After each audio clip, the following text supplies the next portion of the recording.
Isso significa que o medo é um estado de proteção. A morte não é uma ameaça, ela é uma advertência. Ela diz, você mortal sendo, cuide-se para não desperdiçar aquilo que você tem, porque cessa.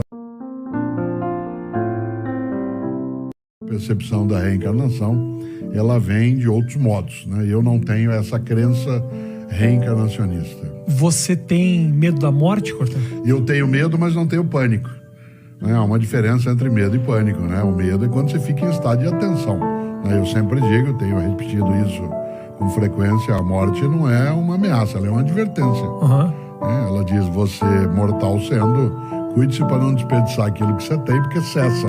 Sim. Nesse sentido, o medo, sim, o medo é algo que é absolutamente importante, que se tenha de qualquer coisa. Eu tenho medo de cair, tenho medo, né, de perder a saúde. Medo de cair mesmo? Claro, eu operei o joelho direito, coloquei prótese, e portanto eu preciso, entre a última vez que conversamos e agora, eu estava um dia na Praia do Forte de Salvador, após uma palestra, estava com o Cláudio, com quem eu sou casado, e ao final da palestra, para desestressar, a gente, como fazia vez ou outra, foi correr.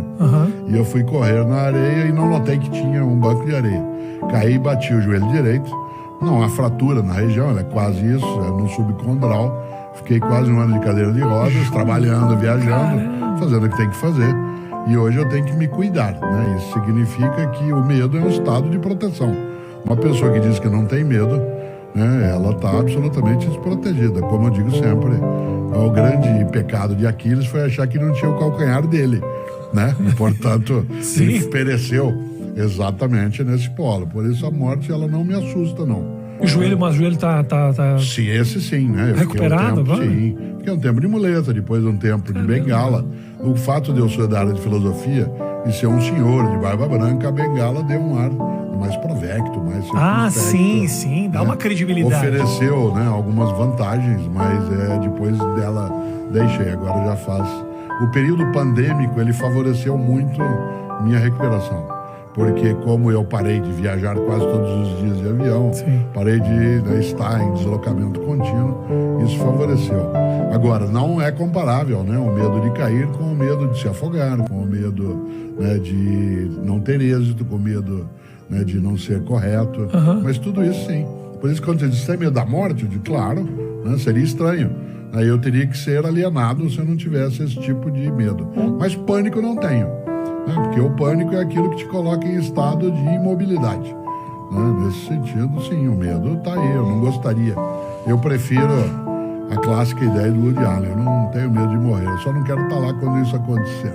Eu tenho medo, eu fico, a fantasia que mais me apavora não é a minha morte, é, por exemplo, meu filho. Então, mas isso é típico da paternidade. Você fica de noite pensando, ele vai atravessar a rua, você fica numa piração. Até eu ser pai, eu fui pai a primeira vez com 22 para 23 anos. Depois a segunda com 24 para 25 e a terceira com 31. Até o primeiro momento de paternidade, eu tinha um pouco de temor da minha morte individual, exclusiva. No momento em que eu tenho sobre outra pessoa a tarefa do cuidado, e essa tarefa do cuidado, ela é movida a um afeto imenso, porque é entendido como não outro de mim, mas uma forma desdobrada de uma possibilidade minha. Uma continuação. Evidentemente que eu não conheço ninguém em sã consciência que após ter sido mãe ou pai, ou ter de cuidar de alguém, mesmo que não seja de geração biológica, não tenha entrado em estado de tensão, né, com essa situação. A frase, eu prefiro morrer no teu lugar, eu dou a minha vida, ela não é uma frase vazia. Não. Tem um sentido expressivo. Agora, uma das coisas que nós temos de fazer Rafinha, formar as crianças para que elas lidem com a perda. Nós não podemos fazer com as crianças aquilo que, de uma certa maneira, o mundo hoje digital, ele dá a ideia de que você pode ter ou uma second life, no sentido de usar uma expressão de um modo antigo dentro do mundo digital, e segundo, de que você pode resetar as coisas. Não.